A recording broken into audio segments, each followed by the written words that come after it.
Hello everyone, అందరికీ నమస్తే. అందరు ఎలా ఉన్నారండి? బాగున్నారా? నేనైతే చాలా బాగున్నానండి. ఇదైతే నిన్న వ్లాగ్ అండి, అమ్మ వాళ్ళ ఇంట్లోని. మార్నింగ్ అయితే లేచిన తర్వాత అమ్మ అయితే ఈరోజు దోశలు వేస్తుందనమాట. నేను వచ్చేటప్పుడు అమ్మకి ఒక దోశ ప్యాన్ అయితే తీసుకొచ్చానండి. నేను చెప్పాను కదా, ఇండస్ వ్యాలీలో నేను ఒక క్యాస్ట్ ఐరన్ సెట్ అయితే బుక్ చేసుకున్నాను అనేసి, దాంట్లో 4 ప్రొడక్ట్స్ వచ్చాయి అనేసి. ఒక మూకుడి, ఒక దోశ ప్యాను, ఒక ఏమో తాలింపు వేసుకుని చిన్న కడాయి ఒకటి వచ్చిందండి. ఇంకా ఫ్రై ప్యాన్ అయితే వచ్చిందనమాట. అవైతే నేను ఆల్రెడీ యూజ్ చేసేసాను కదా హైదరాబాద్లోని. సరే, నాకు అలాగూ దోశ ప్యాన్ ఉంది కదా, ఇది అమ్మకి తీసుకెళ్దాము అనేసి నేనైతే ఈ దోశ ప్యాన్ అమ్మకైతే తీసుకొచ్చానండి. ఇది చిన్న చిన్న దోశలు అయితే వస్తాయి అనమాట, మరీ పెద్ద దోశలు కాదు, చిన్న దోశలు. కాకపోతే ఇదేంటంటే క్యాస్ట్ ఐరన్ది, హెల్దీ కదా అనేసి, ఇంకా నాకు ఉంది కదా అనేసి ఇది అమ్మకైతే తీసుకొచ్చేసాను. యాక్చువల్ అత్తయ్యకి ఇద్దామనుకున్నాను. అత్తయ్యకి ఆల్రెడీ క్యాస్ట్ ఐరన్ది ఉందండి. మేము అందరము కలిసి ఒకసారి షిరిడి, నాసిక్, త్రయంబకేశ్వరం ఇలా ఒక ట్రిప్ వేసామన్నమాట. అప్పుడు అత్తయ్య క్యాస్ట్ ఐరన్వి ఇలాంటివి తీసుకున్నారనమాట. ఇంకా అత్తయ్య గారికి ఉంది కదా, అమ్మకి లేదనేసి ఇంకా ఇది అమ్మకైతే తీసుకొచ్చానండి. దీన్ని అయితే ఫస్ట్ ఒకసారి సోప్ వాటర్లో వాష్ చేసేసి దాన్ని తుడిచేసి దానిపైన అయితే నూనె అప్లై చేసి ఇంకా గ్యాస్ మీద అయితే పెట్టేశాను. ఇండస్ వ్యాలీలో ఈ ప్రోడక్ట్ని నేను తీసుకున్నాను కదండి, ఇది మొత్తం మనకి 4 క్యాస్ట్ ఐరన్ సెట్ అనమాట. సో ఇందులో మనకి మూకుడు ఒకటి, దోశ ప్యాన్ ఒకటి, తాలింపు వేసుకునే కడాయి ఒకటి అండ్ ఫ్రై ప్యాన్ ఒకటి వస్తుందండి. ఇవి మనకి 4 కలిపి 2999 రూపీస్కి అయితే వస్తుందన్నమాట. ఇందులో ఇంకొక సెట్ కూడా ఉంది, అదైతే 4000 రూపీస్ అయితే పడుతుందండి. నేను డీటెయిల్స్ కామెంట్లో పిన్ చేస్తాను, ఎవరికైనా ఇంట్రెస్ట్ ఉంటే ఒకసారి అయితే ట్రై చేయండి అనమాట. నేనైతే ట్యాబ్లెట్లు వేసుకుంటున్నానండి. స్టిల్ ఇంకా వాయిస్ అయితే కొంచెం స్లో అయితే వస్తుందనమాట. చాలా డిస్టర్బ్డ్గా, చాలా స్ట్రెస్ఫుల్గా నా డేస్ అయితే గడుస్తున్నాయి. సో నేను వ్లాగ్స్ కూడా సరిగ్గా అందుకే షూట్ చేయలేకపోతున్నానండి. లేకపోతే చాలా మంచి కంటెంట్ చేద్దాం ఇక్కడికి వచ్చాక అనుకున్నాను, బట్ నాతోటి అయితే అసలు కావట్లేదు అనమాట. చాలా స్ట్రెస్ఫుల్గా గడుస్తున్నాయి నా డేస్ అన్నీ. ఇంకైతే ఇది ఇండస్ వ్యాలీలో ఈ దోశ పైన ఆల్రెడీ మనకి ఫ్రీ సీజన్ అండి. సో మనం ఏం పెద్దగా సీజనింగ్ చేసుకోక్కర్లేదు. వేసిన ఫస్ట్ దోశ ఒకటి చిరాగ్గా వచ్చింది, అసలు బాగా రాలేదనమాట. సెకండ్ దోశ నుంచి అయితే మాత్రము బాగానే వచ్చేసాయండి. ఇంకా అమ్మ అయితే దోశలు వేస్తుంటే నేనైతే వీడియో తీస్తున్నాను అనమాట. ఫస్ట్ నేను వేసిన దోశ అస్సలు బాగా రాలేదండి. సో ఇంకా అమ్మ అయితే టక్క వీటి మీద అయితే దోశలు వేసేసింది. కానీ ఇది ఏంటంటే మనకి క్యాస్ట్ ఐరన్ది మొత్తము వేడెక్కిపోతే కాలిపోతుంది కదండి. సో హ్యాండిల్ మనము సిలికాన్ హ్యాండిల్ తీసుకోవాలి. సో అదైతే అమ్మకి తెలియక పట్టేసుకుంటుంది అనమాట. అమ్మ అలా పట్టుకోకే బాబు, కాలిపోతుంది అన్నాను అనమాట. ఇంకా మా పిల్లలు ఇక్కడికి వచ్చారంటే వాళ్ళకున్న ఏకైక పని ఆటలు ఆడుకోవడమేనండి. మధ్యలో వచ్చి ఏమైనా తినేసి తాగేసి వెళ్ళిపోతారు, మళ్ళీ వచ్చేసి ఆటలాడుకుంటూ ఉంటారనమాట. ఇంకా అమ్మ వాళ్ళ ఇంటికి వచ్చామంటే మాకు ఒకటే పని, తినడము తాగడం అన్నట్టు ఉంటుందండి. లేట్గానే లేచిన తర్వాత టిఫిన్ అయితే వేసేసుకున్నాము. టిఫిన్ వేసుకున్న తర్వాత అయితే ఇంకా అమ్మ దాన్ని ఏమంటారు, కొబ్బరి నీళ్ళు అయితే తెప్పించిందండి. ఇక్కడ బాగా వేడిగా ఉంటుంది కదా, సో ఇంకైతే అమ్మ ఇలాగా కొబ్బరి నీళ్ళు అయితే తెప్పిస్తుంది అనమాట. సో ఇంకొండ 1/2 లీటర్ అయితే కొబ్బరి నీళ్ళు తెప్పించింది. తర్వాత ఏమో ముంజికాయలు కూడా తీసుకొచ్చిందండి ఆ కొబ్బరి నీళ్ళ దగ్గర నుంచి అని. అయితే అమ్మ తీసుకొచ్చిన ఈ ముంజికాయలు కళ్ళు ఉన్నాయి కదా, రాడు ముక్కలు అనమాట. ఎంత రాయిల్లాగా ఉన్నాయంటే తినలేక మేము పక్కన పాడేసామన్నమాట వాటిని అయితేని. ఇంకా ఇదేంటంటే మా నాన్నకి తీసుకొచ్చిన దాంట్లో మా నాన్న ఇది 2 ముంజికాయలు అయితే వెనక్కి పంపించారు. ఇది ఒక కన్ను అయితే తీసేశారండి, ఇంకా 2 కళ్ళు ఉన్నాయన్నమాట. మా పిల్లలకి ముంజికాయలన్నా కోకోనట్ వాటర్ అన్నా చాలా ఇష్టము. వీళ్ళకి ఇలా స్పూన్తో తీసిస్తుంటే సరిగ్గా రావట్లేదు అనేసి నేను ఇంకా అందులో స్ట్రా పెట్టిచ్చేస్తే అందులో వాటర్ అయితే తాగేస్తుంది అనమాట మమ్మను. నేను మాట్లాడే వాయిస్ మీకు వినిపిస్తుందో వినిపించట్లేదో కూడా నాకు అయితే అసలు సరిగ్గా అర్థం కావట్లేదండి. అసలు నేను మాట్లాడకుండా సైలెంట్గా ఉందాము, నా పని ఏదో నేను చూసుకుందాం అనుకుంటున్నాను. కానీ ఇలా మా ఆయన ఫోన్ చేస్తే మళ్ళీ ఏదో ఒక డిస్కషన్ వస్తూ ఉంటుందన్నమాట. సో ఇంకా నాకు గొంతుకైతే పోతుందండి, అస్సలు పైకి వాయిస్ రావట్లేదు. ఇంకైతే ఇంకోండి మనుకైతే ఈ ముంజికాయ అయితే తినిపిస్తున్నాను. నాకు అసలే ఇప్పటికే చాలా ఇన్యాక్టివ్ అయిపోయాను, ఛానల్ కిందకి పడిపోతుంది, నాకేమో వాయిస్ రావట్లేదు. చాలా షార్ట్లు ఎడిట్ చేసి ఉంచానండి, అవి పెట్టాలి అంటే వాయిస్ ఇవ్వాలన్నమాట నేను. ఇంకా నాకు ఓపిక లేక జస్ట్ వ్లాగ్ ఒకటి ఎడిట్ చేసుకుంటున్నాను. ఇది కూడా నేను చేసుకోవడానికి రీజన్ ఏంటంటే నాకు కొంచెము మీ అందరి కామెంట్సే కొంచెము రిలీఫ్గా ఉంటున్నాయన్నమాట నాకు ఆ కామెంట్స్ చూసుకుంటూ ఉంటేనే. సో ఇంక అందుకనేసి నేను వ్లాగ్ ఒక్కటే పెట్టుకుంటున్నానండి. షార్ట్లు అయితే ఆ మ్యారేజ్ సిరీస్వి ఎప్పుడో ఎడిట్ చేసినవి ఉంటే అవి పెడుతున్నాను అంతే అనమాట. ఇంకా పిల్లలు తినేసి ఆడుకోవడానికి వెళ్ళిపోయారండి. నేనైతే కాసేపు ఎడిటింగ్ చేసుకుని వంట అయితే చేసేసాను. అన్నం అయితే వండేసాను అనమాట. కూరలు ఉన్నాయి అనేసి ఇంకా కూరలు వండలేదు. పప్పుచారు ఉందండి. పప్పుచారులోకి నాన్న కోడిగుడ్డ వేయమని అడిగారనమాట. ఇంతకీ మా అమ్మ లేదు అండి. మా అమ్మ హాస్పిటల్కి వెళ్ళింది. కొంచెం ఒక చిన్న పని ఉందనమాట. అదేంటి అన్నది నేను కమింగ్ బ్లాగ్స్లో చెప్తాను మీకు. సో అమ్మ అయితే హాస్పిటల్కి వెళ్ళింది. ఇంకా అమ్మ రాలేదు కదా అనేసి నేనైతే వంట చేసేసానండి. ఇంకోండి ఫస్ట్ అయితే నేను అన్నం వండేసి వాచ్ చేశాను. నా ఎడిటింగ్ పని అయ్యాక మొదలుపెట్టాను అనమాట వంటను కూడాని. 12ంటికి స్టార్ట్ చేశానండి. అన్నం వండేసాను. ఇంకా కూర వండుకునే పని లేదు. సో ఇంకా కోడిగుడ్డ వేసుకుని తీసుకురా అన్నారనమాట మా నాన్న. మా నాన్న కూడా బాగా సన్నమైపోయారండి. అసలు మా నాన్న బాడీ అయితే సన్నంగా ఉంది. మా నాన్న కాళ్ళే ఇంకా ఎక్కువ లావుగా ఉన్నదేమో అని ఆ బరువుకి మా నాన్నకి ఆయాసం వచ్చేస్తుంది అనమాట. ఏంటి నాన్న ఇలా అయిపోతున్నావు, నువ్వు సరిగ్గా తినట్లేదా, నీకు ఏది ఇష్టమో చెప్పు, నేను సైకిల్ వేసుకెళ్ళి నేను అది తీసుకుని వస్తాను అనేసి అంటే నా వల్ల కావట్లేదమ్మా, ఆయాసం వచ్చేస్తుంది, ఫుడ్ తినలేకపోతున్నాను, వామిటింగ్ వచ్చినట్టు ఉంటుందని ఇలాగ చెప్తున్నారనమాట. సరే నేను నీకు పప్పుచారులోకి కోడిగుడ్డ వేసుకొని తీసుకురానా, ఉల్లిపాయ పచ్చిమిరపకాయ వేసి అంటే సరే తీసుకురా అన్నారు. మా నాన్న అస్సలు ఫుడ్ తినలేకపోతున్నారండి. మా మన్నుకి నేను తినిపిస్తాను కదా చిన్న ముద్ద, ఆ ముద్దే తింటున్నారన్నమాట. ఆ ముద్ద తింటున్నా కూడా ఆయనకి ఆయాసం వచ్చేస్తుందో అని. సో ఇంకా మా నాన్నకి ఏంటంటే చికెన్లు, మటన్లు, కోడిగుడ్డట్లు ఇలాంటివి చాలా ఇష్టము. బట్ మా నాన్న ఏంటంటే కొన్ని ఫుడ్ని అవాయిడ్ చేయాలి. ఆయన కాలి కోసము కొన్ని ఫుడ్లు అవాయిడ్ చేయాలన్నమాట. సో ఇంకా అందుకనేసి ఈరోజు అమ్మ వంకాయ చేసిందండి. వంకాయ వేసుకుని మా నాన్న తినకూడదనమాట. అందుకనేసి ఇంకా పప్పుచారులో కోడిగుడ్డ వేయమన్నారు. నిజానికి కోడిగుడ్డట్టు కానీ చికెన్ కానీ మా నాన్న తినకూడదు. బట్ ఇంకేంటంటే నాన్నకి ఇంకా బాగోట్లేదు కదా, తనకు నచ్చిందండి పెడదామన్నట్టు ఇంకా అమ్మ కోడిగుడ్డట్టు అప్పుడప్పుడు వేసి ఇచ్చేస్తుంది అనమాట. ఇంకా పర్వాలేదు కోడిగుడ్డట్టు అయితే కానీ చేపలు లాంటివి అస్సలు తినకూడదు అనమాట. ఇంకా నాన్నకైతే లంచ్ బాక్స్ ఇచ్చొచ్చేసానండి నేను, వంకాయ కూర తినకూడదు అనేసి. ఈ లోపల మా చిన్నమ్మ పిల్లల కోసము పప్పుచారును చికెన్ తీసుకొచ్చింది. నేను మళ్ళీ పిల్లల కోసం అయితే ఒక ఎగ్ ఆమ్లెట్ కూడా వేసాను అనమాట. సో ఇంకా నేను ఈ పప్పుచారు, ఈ ఎగ్ ఆమ్లెట్, చికెన్ని నంచిపెట్టి పిల్లలకి అన్నం తినిపించేసానండి. పిల్లలకి తినిపించాక నేను కూడా అయితే లంచ్ చేసేసాను. ఇల్లు మొత్తం ఎలా పడితే అలా ఉన్నదండి. అమ్మేమో హాస్పిటల్కి వెళ్ళి ఇంకా రాలేదు. టైం అయితే 3 o'clock అయిపోతుంది. ఇంకా అమ్మ వచ్చే లోపల ఇల్లు మొత్తాన్ని సర్దేసి ఇల్లు నీట్గా అయితే చేద్దాం అనుకుని మంచం మీద బట్టలన్నీ ఇలాగా తీసేసాను అనమాట. అంటే మిషన్ దగ్గరికి వెళ్ళే పని ఉంది నాకు. మిషన్ దగ్గరికి వెళ్దాం అనేసి అనుకుంటున్నాను. నేను మీకు చూపిస్తాను ఉండండి.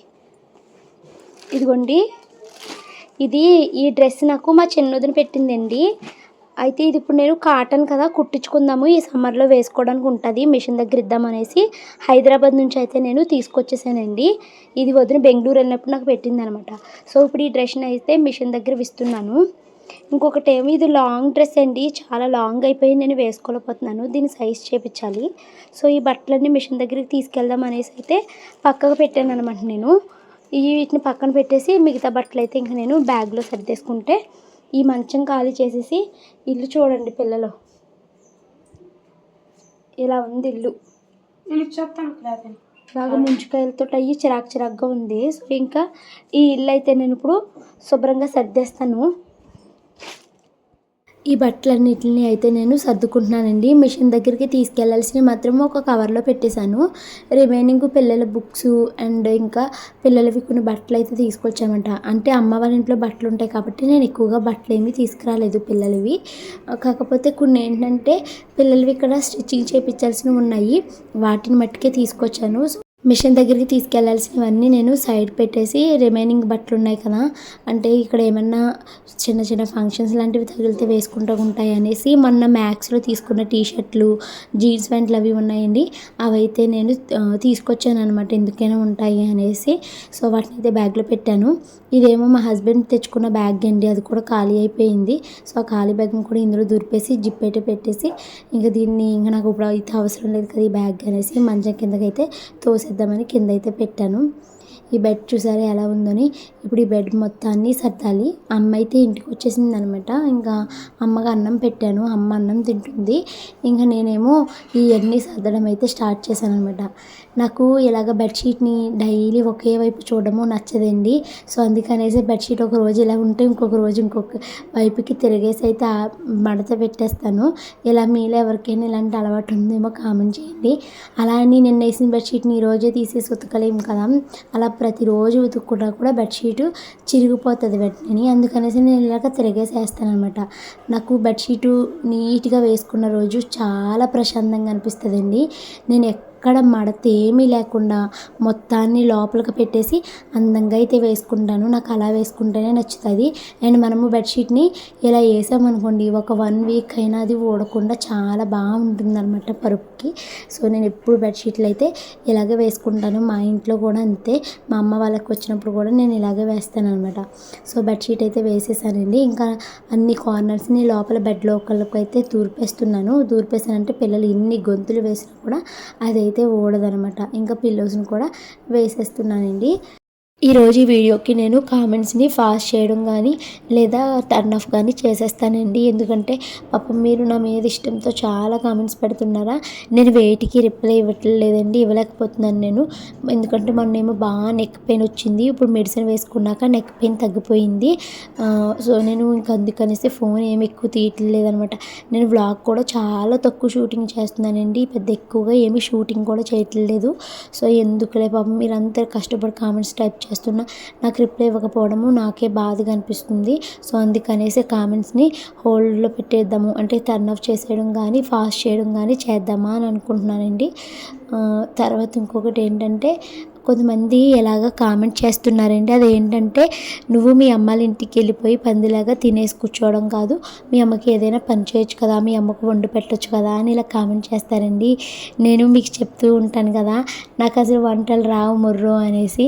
మరి నాకే వంటలు రానప్పుడు నేను అమ్మాలకి ఎలా చేస్తానండి. అమ్మ మంచి టేస్టీగా వండుతుంది. నా వంటలు అసలు అమ్మకి నచ్చుతాయో లేదో కూడా నాకైతే తెలియదు. సో అందుకనేసే నేను వంటలు చేయడం అన్నది పెట్టుకోను. కానీ ఇంట్లో నేను ఇప్పటిలాగా హైదరాబాద్లో ఎలా అయితే పనులు చేసుకుంటానో ఇక్కడ అంత ఎక్కువ కాకపోయినా కొంచెమైనా పనులు చేస్తానండి. మ్యాక్సిమం నేను అమ్మ వాళ్ళ ఇంట్లో ఏం పనులు చేస్తానంటే, ఇల్లు నాకు చిరాగ్గా ఉంటే పిచ్చ కంపరంగా ఉంటుంది. ఇల్లు మాత్రాన్ని నీట్గా సర్ది పెడతానే ఉంటానండి. నేను ఇంటికి వచ్చానంటే అమ్మ చేసుకోలేదనేసి ప్రతి కబోర్డ్ని దులిపేస్తూ ఉంటాను. ఆ విండోస్ని క్లీన్ చేసి ఇల్లుని నీట్గా మంచిగా పక్కలేసి దుప్పట్లు అవి వేసి ఇల్లు నీట్గా ఉంచుతాను. ఎప్పుడు దుమ్మైపోతే అప్పుడు గదులు తుడుస్తూ ఉంటాను. ఈ పనులే ఎక్కువగా చేస్తానండి అమ్మ వాళ్ళ ఇంటికి వచ్చానంటేనే. ఇంకా కొత్తగా వేరే పనులు ఏమీ నేను షూట్ చేయను అనమాట. సో మీరు వంట చేయట్లేదు, పందిలో తినేసి కూర్చుంటున్నావు ఇలా అంటున్నారు కదా. ఒకటండి, నాకు వంట చేయడం రాదు. సో నేను వంట అయితే చేయను. ఒకవేళ ఖచ్చితంగా నేను చేయాల్సి వస్తే నాకు వచ్చినవి మాత్రమే చేస్తాను తప్పించి కొత్త వెరైటీలు అయితే ట్రై చేయను అనమాట. కానీ ఇక్కడికి వచ్చేమి నేను అదే పనిగా కూర్చుని తినేయాలన్నట్టుగా నేను ఏమి టాస్క్ ఏమి పెట్టుకోను. నేను చేయగలిగిన పనులు, నాకు వచ్చిన పనుల్ని మా ఇంట్లో చేసినంత, అంటే హైదరాబాద్లో చేసినంత ఎక్కువగా చేయకపోయినా తక్కువ అయినా చేస్తూ ఉంటానన్నమాట. సో అదొకటి మీరు గమనించండి. నేనైతే ఏమి ఖాళీగా కూర్చొని తినేసేసి మా అమ్మ హెల్త్ నా వల్ల పాడైపోవాలి అన్నట్టు నేను ఏమి చేయను అనమాట. కొంతమంది ఇలాగే కామెంట్ చేస్తారు. నేను వెళ్ళాను కాబట్టి మా అమ్మ హెల్త్ పాడైపోయింది అనేసి కామెంట్ చేస్తారండి. సో అందుకనేసి నేను చెప్తున్నాను. సో ఇంక ఇదిగోండి, ఇల్లు అయితే శుభ్రం చేసేసాను. సో నాకు రాని పనులు నేను చేయను, నాకు వచ్చిన పనులు మాత్రమే చేస్తాను. ఇప్పుడు చూసారా ఇల్లు నీట్గా ఉందా. అండ్ నేను ఈ 2 గదుల్ని అండ్ ఈ అరుగుని మాత్రమే శుభ్రం చేస్తానండి. ఎందుకంటే ఆ వంటగది అండ్ వెనకాల ఉన్న నాన్న గదిని అయితే మాత్రము అమ్మ కానీ చిన్నమ్మ కానీ శుభ్రం చేస్తారన్నమాట. ఇంకా నేను ఆ గది శుభ్రం చేయడం మొదలెట్టానంటే ఒక రోజు మొత్తం పడుతుందండి. అన్నీ నీట్గా సర్దుకుంటూ వస్తానన్నమాట. ఎందుకంటే మా నాన్న గది చాలా దుప్పట్లు మంచాల మీద అవన్నీ ఇలా ఉంటాయన్నమాట. వాటన్నిటిని మడతలు పెట్టి ఉతకాల్సిన బయట ఆడేసి అలా చేస్తాను. ఇంకా ఎందుకనేసి అమ్మ గది నేను చేసుకుంటానమ్మా, నువ్వు మిగతా చెయ్యి సరిపోతుంది అంటది. ఇంకా నేనేం చేస్తానంటే అమ్మ అస్తమాను క్లీన్ చేయలేదనేసి నేను వచ్చినప్పుడు ఇంట్లో ఉన్న విండోస్కి నెట్ ఉంటుంది కదండి, ఆ నెట్లకున్న బూజులు అవి దులిపేసి దేవుడు అర్మర్ అవి సర్దడము, హాల్లో ఉన్న కబోర్డ్స్ సర్దడము, బట్టలు డీక్లటర్ చేయాల్సినవన్నీ డీక్లటర్ చేసేయడము, ఇలాంటి పనులు మాత్రమే నేను ఇక్కడ చేస్తాను. వంట అయితే ఏమి చేయను. బట్ ఇంకా అమ్మకి బయటికి ఎక్కడికైనా వెళ్ళింది, ఇంటికి వచ్చి చేయడం లేట్ అయిపోతుంది అమ్మకి అనుకున్నప్పుడు మాత్రం నేను నాకు వచ్చిన వంటలు ఉంటాయి కదా, అంటే హైదరాబాద్లో మీరు చూస్తూ ఉంటారు కదా ఎప్పుడు చేసే వంటలు, అవి మాత్రమే చేస్తానన్నమాట. సో ఇంకోండి గదులు 2 శుభ్రం చేసేసాను. వెనకాల ఉన్న 2 గదులు మా చిన్నమ్మ శుభ్రం చేసేసింది. తర్వాత ఇంకా అరుగు మీద ఉన్నవన్నీ నేను సర్దుకుంటా వచ్చేసి ఈ గది కూడా నేను నీట్గా శుభ్రం అయితే అరుగు కూడా నీట్గా శుభ్రంగా తుడిచేసాను అనమాట. సో ఇంకా ఇక్కడికి ఇల్లు శుభ్రం అయిపోయింది. తర్వాత మళ్ళీ నేను ఎదుర మీకు మంచం కోళ్ళ కనిపిస్తుంది కదా, అది సందు అనమాట. చిన్న సందు మొక్కలు అవి పెంచుకోవడానికి పెట్టారు. అయితే మొక్కలు ఉంటుంటే పందికొక్కలు వచ్చేస్తున్నాయండి, అందుకని మొక్కలు తీసేసింది అనమాట అమ్మ. ఇంకా సందులో గాజు గ్లాస్ ఒకటి పగిలిపోయింది అనమాట, పొరపాటున చిన్నమ్మ చేయి తగిలి. మళ్ళీ పిల్లలకి ఎక్కడ గుచ్చుకుపోతాయా అనేసి ఆ సందు కూడా నీట్గా శుభ్రం చేసేసాను అనమాట. ఈరోజు నిన్నైతే వర్షం వచ్చిందండి. ఈరోజు కూడా డే మొత్తం మబ్బుగానే ఉంది. మామూలుగా అయితే అమ్మ వాళ్ళ ఇంటికాడ పొద్దున్నే ఫ్రెష్ అయిపోవాలి, లేదు అంటే మనకి 8, 9 వచ్చిందంటే ఫుల్ ఎండ వచ్చేస్తుంది అనమాట.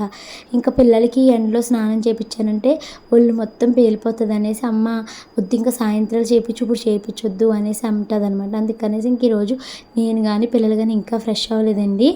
ఇంకా అమ్మ వచ్చేసింది అనమాట, సందుల్లో బట్టలు అవి తీసేసింది, ఇస్త్రీకి ఇవ్వాల్సిన ఇస్త్రీకి ఇస్తానంది. ఇంకా పిల్లలు అప్పుడే 6 days నుంచి డైరీయే రాయలేదండి వీళ్ళు. సో నేను ఈ 6 days డైరీని అయితే వాళ్ళిద్దరి చేత కూర్చోబెట్టి మొత్తము ఇలా రాయండి అలా రాయండి అనేసి ఎక్స్ప్లెయిన్ చేస్తున్నాను. ఆ పిల్లలిద్దరూ డైరీ రాస్తున్నారు.